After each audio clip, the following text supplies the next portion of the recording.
itself. Yeah, that was a really good game. Strasburg was outstanding, and you had to pitch as well as Kyle pitched today in order to beat him. Kyle, we've talked about that the last several days, how well he's been throwing the baseball, pitching. You saw the velocity on the board. I mean, for him to maintain those numbers for the entire game is really impressive.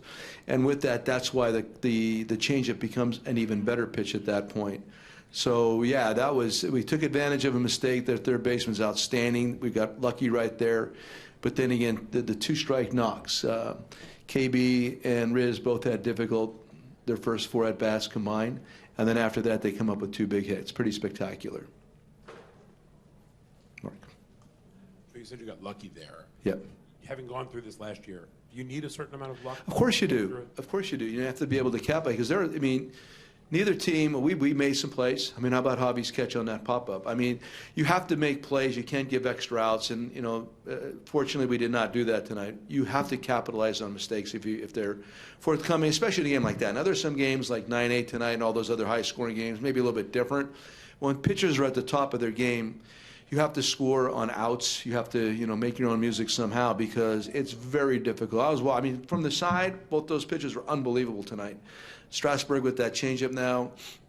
I know he's had it, but I've not seen a lot of this guy, but that is such a weapon to go with the other things that he does. And then Kyle, like I'm saying, with added velocity, and you saw called strikes, taken strikes that the hitters knew were strikes because he was so effective locating velocity, his velocity.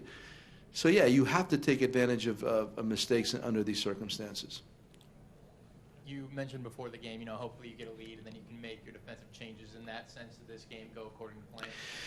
The team we had on the field in the 9th inning right there, I couldn't be happier with that defensive alignment. That was about as good as it gets for us. If we could finish every game like that, having a lead with that alignment, I'll take it. But then again, you have to, like right there, I'm thinking, for instance, taking John Jay out. If they were to happen to tie it, that's Doolittle anyway. So then here comes Almora is going to hit, and then we'll have to do something in the next spot.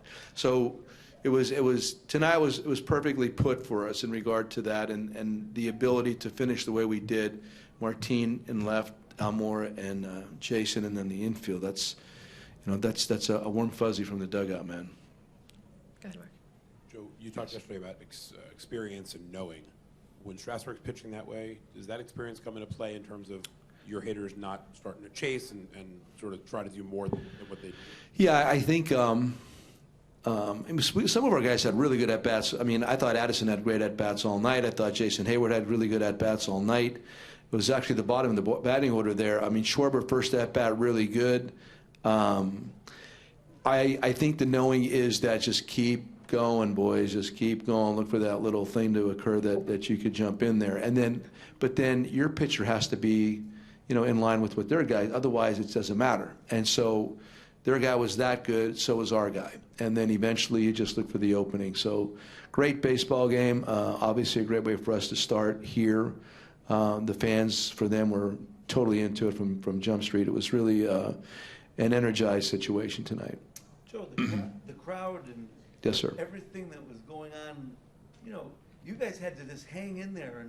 And when Chris Bryant gets that base hit, that gave the team an extra boost. And how did that make you? It must have made you feel really good. Yeah, it did give us an extra boost, and it always makes me feel good when KB drives in a run. The thing right there, you knew that it was going to be a low-scoring game. Kyle being able to go as deeply into the game as he did really permitted us to do. We wanted to do it the latter part of the game. I liked CJ at that part of their batting order. And, of course, here comes Wade.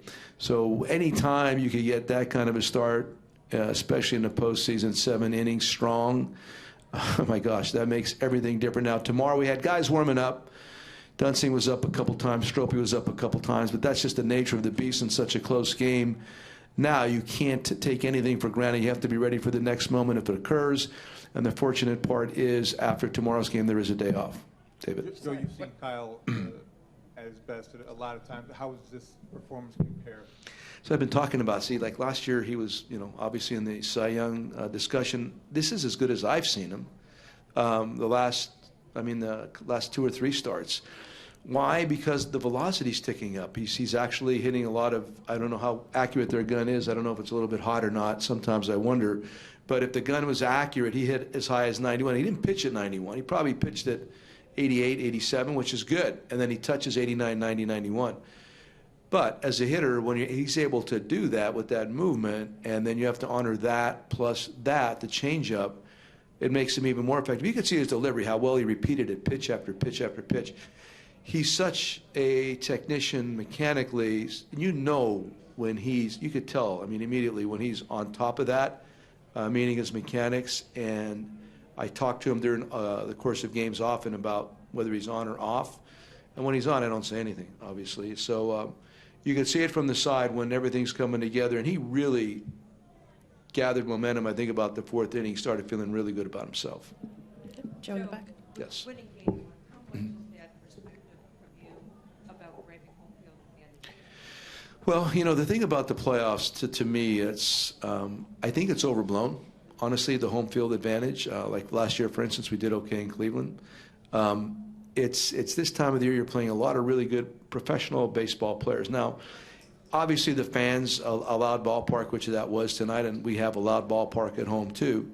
But Cleveland took advantage of us last year at Wrigley. So I honestly believe this time of the year really comes down to the pitching component of it, regardless of where you're playing. So their crowd was great tonight. We pitched a little bit better than they did. I really lost this thing about the home field advantage in baseball in the playoffs. I don't know that it's really outstanding or not. Joe, in terms of facing Gio tomorrow, what's Yes, the sir. biggest problem that he presents for you guys?